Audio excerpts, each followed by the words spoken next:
to the reader. And surely that is the main and possibly only job of the author. To say that the primary job of an author is to impart knowledge assumes that the primary purpose of all reading is to learn fact, which really is. Good morning, Bookfighters. Today I had to think of a way to edit a video without actually editing a video because I don't have any time today. I completely forgot that I was supposed to be making a video, as you know sometimes happens, but I just wanted to address that point. And what I would say is that I don't think it's fair to assume, well no, don't assume because I didn't mean it, that when I say it is the author's job to impart knowledge, that I necessarily mean it is the author's job to impart facts, and so by proxy, when you read a book, you're only reading to learn facts. No, by knowledge, I literally mean, knowledge. I mean everything that an author can possibly impart on you. I mean the way the chapters unfold and the way the story unfolds and the things that he's telling you about the characters. Other than that, I have no other real strong objections. Today, I'm going to do a comments video because, as I said, I don't really have much time. I just wanted to address that, but really that was kind of all I wanted to do, and I'm standing up. It's all very awkward.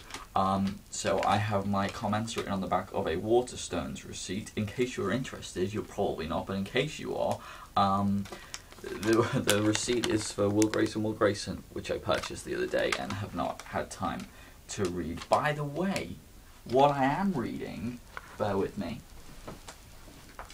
is George R.R. Martin's A Storm of Swords Part 2, Blood and Gold.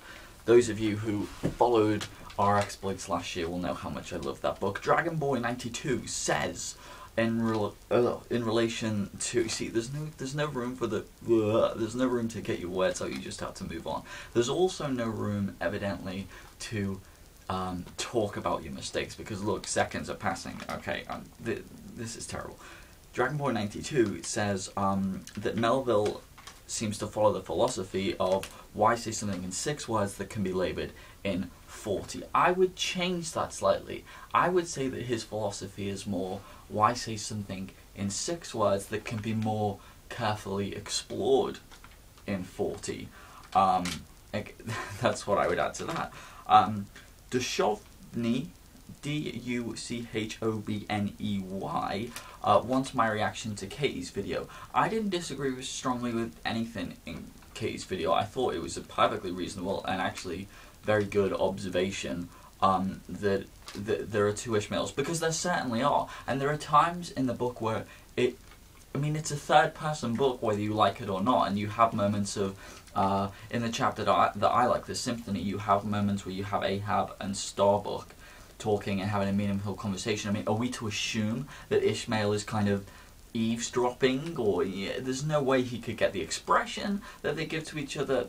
No, it drifts. It certainly does drift. But I really didn't disagree strongly with any of your points. Mr. Alan V, I think that is how you pronounce your username.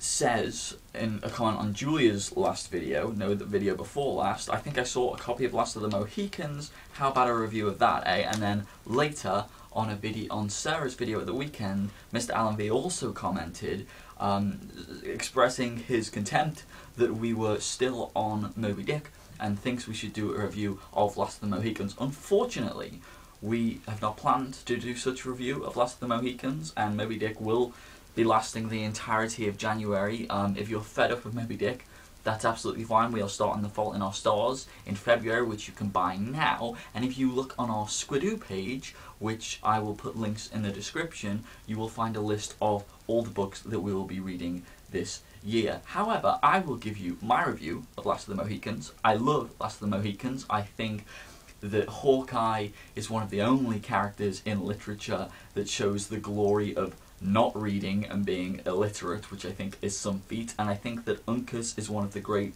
forgotten heroes of Western literature. I think he's absolutely incredible, and I have thought many times about writing a short story that includes Uncas. Obviously, I'm not going to go I don't want to spoil anything. Anyway, Last of the Mohicans, brilliant. I love it. yeah, good. They were the 3 comments I planned to answer. They have the 3 comments that I answered. I look forward to all your videos this week. I'm sorry this video was horrible. And yeah, Lauren, I will see you tomorrow. Turning off the camera.